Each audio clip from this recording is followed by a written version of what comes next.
Can you imagine winning the biggest war in human history, only to find yourself right on the brink of another one? Maybe even a scarier one? Well, that is exactly what happened after World War II. So today, we're going to get into how the world, fresh off a massive victory, didn't find peace, but instead split right down the middle. It's a huge contradiction, right? I mean, the bad guys were defeated. This should have been the dawn of a new era of global cooperation. But it wasn't. So what happened? What went so wrong? That is the big puzzle we are going to piece together right now. Okay, so let's set the scene. It's 1945. The old empires, the ones that had run the world for centuries, they're basically in ruins. The traditional powers are just shattered. And this created a massive power vacuum, setting the stage for a totally new kind of world.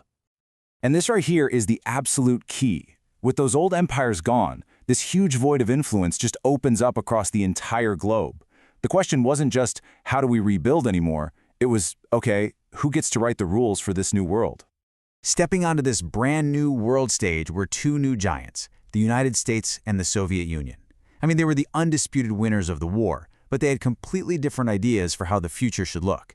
And as they both rushed to fill that power vacuum, well, they were on a collision course. So you might be asking, how did this rivalry turn into a standoff that lasted for nearly half a century? Well, it wasn't just one thing. It was more like a perfect storm of four key factors. Four seeds of conflict that, once they were planted, grew into this massive thing we call the Cold War. Let's break them down. Okay, first and foremost, you got to understand this was a war of ideas. On one side, you have the American vision, democratic capitalism, free elections, owning your own stuff. And on the other side, the Soviet model, authoritarian communism, total state control, a single party in charge of everything.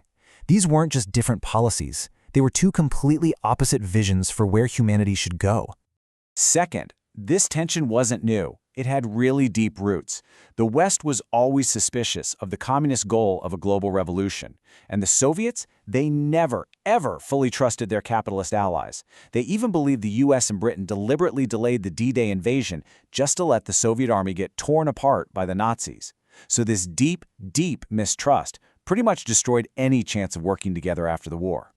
The third cause, oh boy, this one was a technological leap that changed literally everything. The atomic bomb. This wasn't just another weapon. No, this was a potential doomsday machine, something that could actually wipe out civilization. And when it was created, the rivalry between the US and the USSR took on a terrifying new dimension.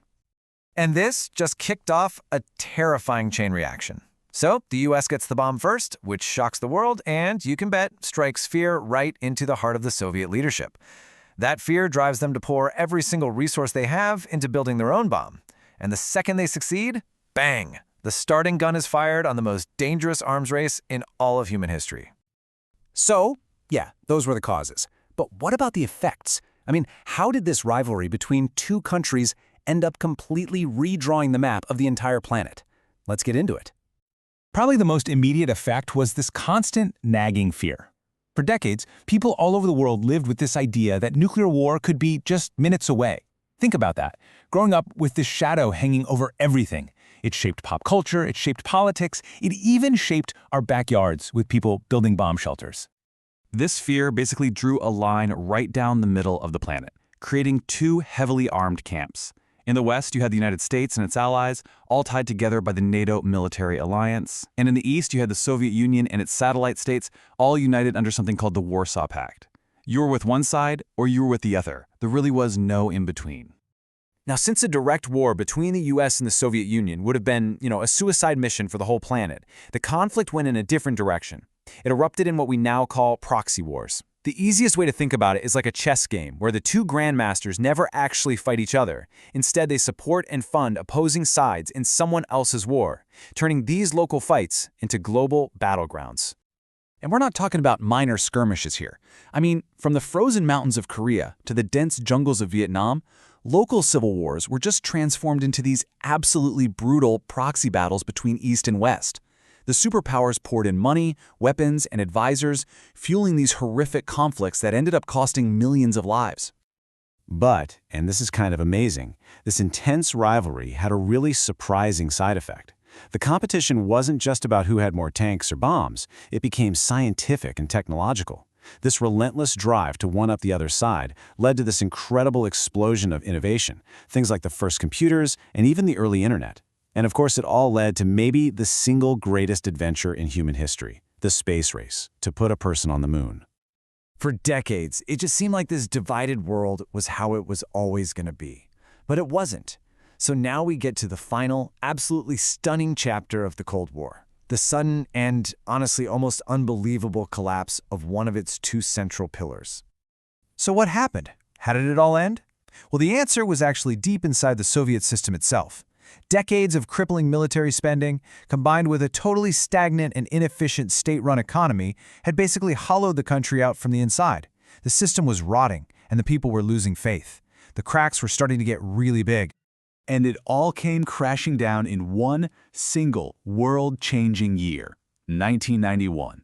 The year the Cold War just stopped. The Soviet Union, one of the world's two superpowers, just officially ceased to exist.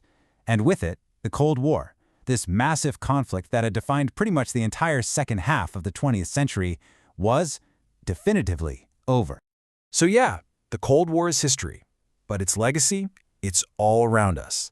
The alliances that still shape our world, the technologies we use every single day, the unresolved conflicts that are still bubbling up in different parts of the globe, so many of these have their roots in that epic struggle. Which really leads us to one final, really important question.